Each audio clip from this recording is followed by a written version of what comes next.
we can take 250 to 300 of these range throws with this implement, we should get around 40 to 80 centimeters. If we can quantify this throughout the year, this is when all of these things should fall in place. Obviously it's not perfect, but it can help them quantify mentally. Then I need to prioritize these 3 areas in the throw, these areas in the weights, and then they need to prioritize recovery to make sure that they can.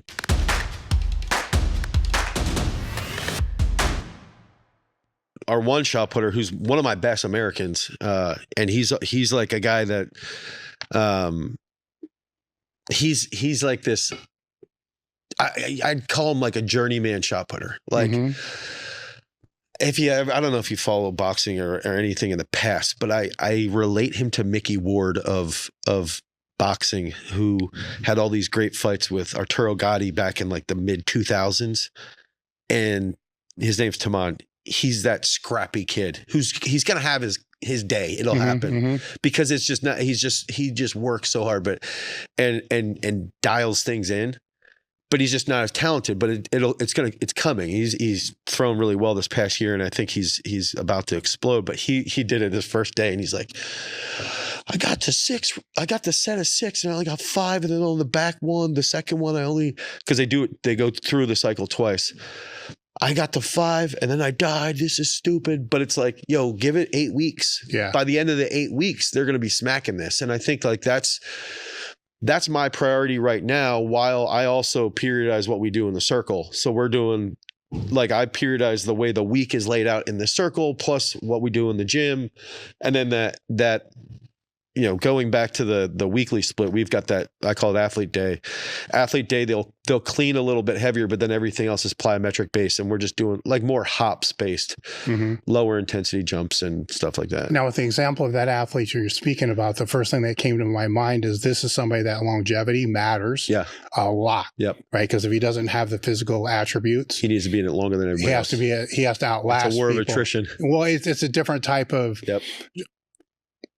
You're going to train them differently, right? Because they'll run their head through a wall to do anything. But if you don't train them differently, they're going to get hurt. They're going to get backed up. Where you give them that additional quadrennial, then there you go. They can make it. Yeah. Where I think that's an important. Well, and that's where for all athletes. That's 100% accurate, because I think if you look at using Sam, the other American discus thrower, he's this guy who. He's so durable in the sense that, like, he wants to lift heavy all the time. He actually got mad because I was like, yo, I don't, you're 30 now. We don't need to do this. And he's like, no, I want to add in an extra day. And I'm like, why are we doing 4 days of lift? Like, he wants the fourth day. And he's a very gifted athlete, and he can handle that volume, and he likes it. And like, his mentality is like, it makes him feel like he's doing the needed work. So, and actually this other girl, the Olympic bronze medalist, so she actually can't represent a country yet. She defected from Cuba, and she trains with the group, and she got third at the Diamond League. She didn't get to go to Paris, but she probably, by all accounts, would have been a medalist this year as well. She's very similar to Sam. She can do anything, and she's successful, but she's this top tier, probably the freakiest athlete I've ever worked with outside of this 12-year-old, which just sounds so ridiculous. But going back to Taman, he can't, you know, Sam could clean 190 kilos twice a week and front squat X and bench, you know, 500 for doubles every other day.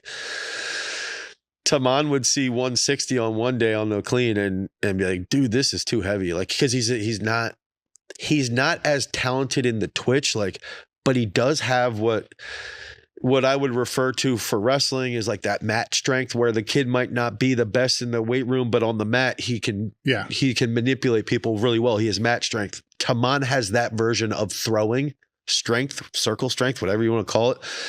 Applied strength if you're a functional guru. And I think that it's like managing him very slowly during these phases now to make sure that he can get to a point to ideally hit PRs that we need him to hit in the weight room to then have that correlate to what he's doing without getting him hurt. Well, what you're talking about is managing that psychological aspect that we're talking about. Yep. And if they're in the same environment, how do you do that? Because there's always going to be the comparison, right? Yeah, that's a tough one. And especially because his roommate is the Irish shot putter. So they live together in that. It can get weird in the sense of Taman. I don't even know if I should be using their names, but they would know if they're watching this. So fuck them.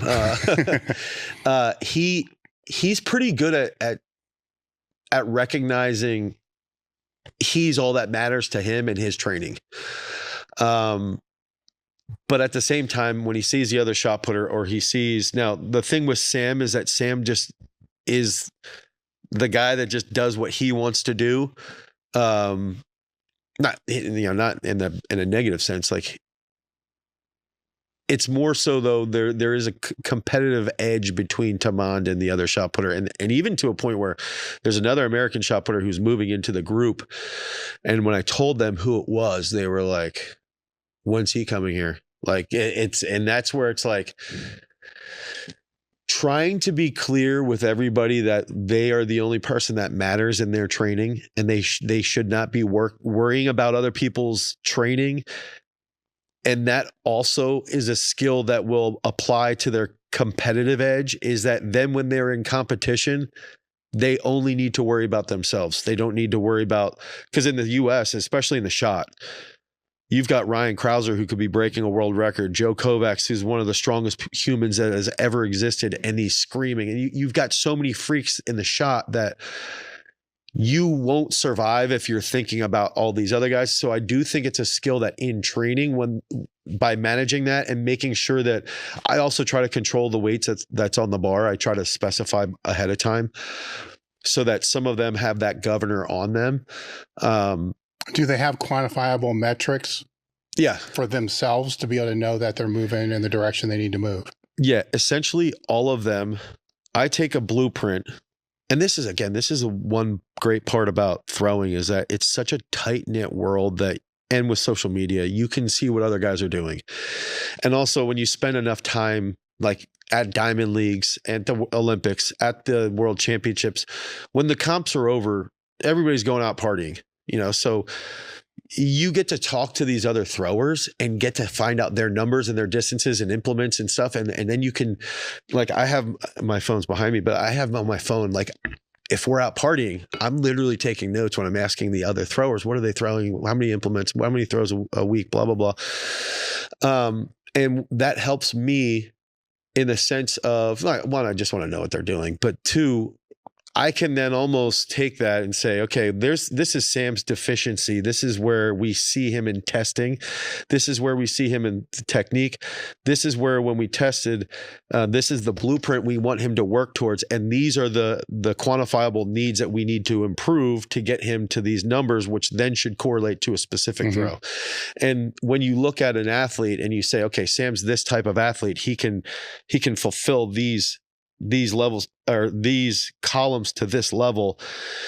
Taman's movement pattern is going to be much more circle related, where it's like, yo, we need you to throw the 19 plus meters. We need, and right now that's, mid 18. So we can see then, okay, based off of where your squat was, or based off of where your bench was, or based off of where your, let's use a clean, based off of where those numbers were, this is what you threw. And when they went up, this is what you threw. So we need them to go up this much to get that number with the 20 pounder versus the 18 versus the 16. Yeah.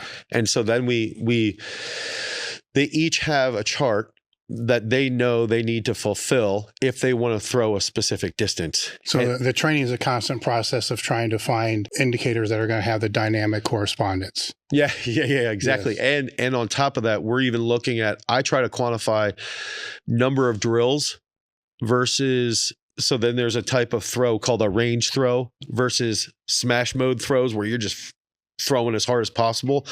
I try to quantify those throws into, like, you take 250 smash mode throws, you're going to get like 60 centimeters on your throw.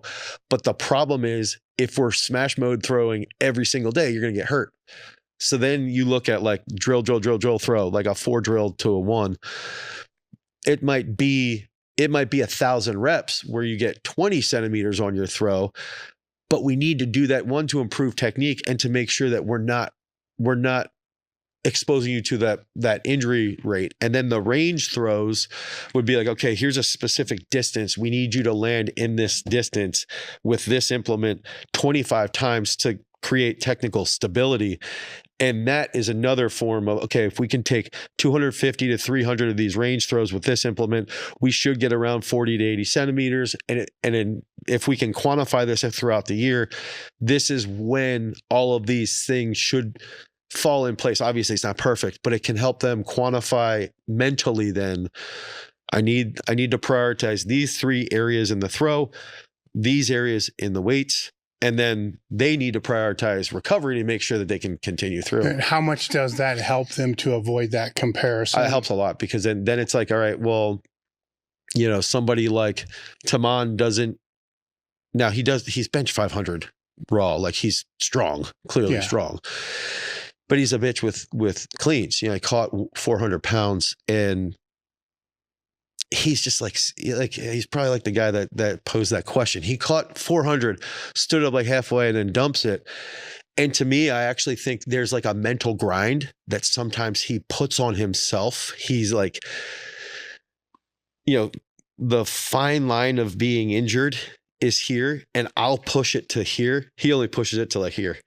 Okay. You know, and I think like the benefit of those, of everyone having their formulas and their distances, is that it keeps it more so about themselves than, and that's the other thing with throwing, is like, it is such an individual sport. It's, you know, it's not like wrestling where they're in the room banging heads going toe to toe all the time. So that helps. Well, with the throws, what you're kind of illustrating is everybody will understand the periodization and how to kind of work with the big lifts. Yeah. You know, here's how many reps you should be able to get at 70%, 60%, 80%, 90%, so forth. Yep. You know, with the throws, that's the same type of, or if it's sprints as well, you know, it's the same type of thing that's going to kind of fall into that. Yep. Like, there is training that has to happen in these different intensity zones. Yeah. Where some strength coaches just kind of throw that out the window with everything that's not in the weight room. Yeah. They pretend it doesn't exist.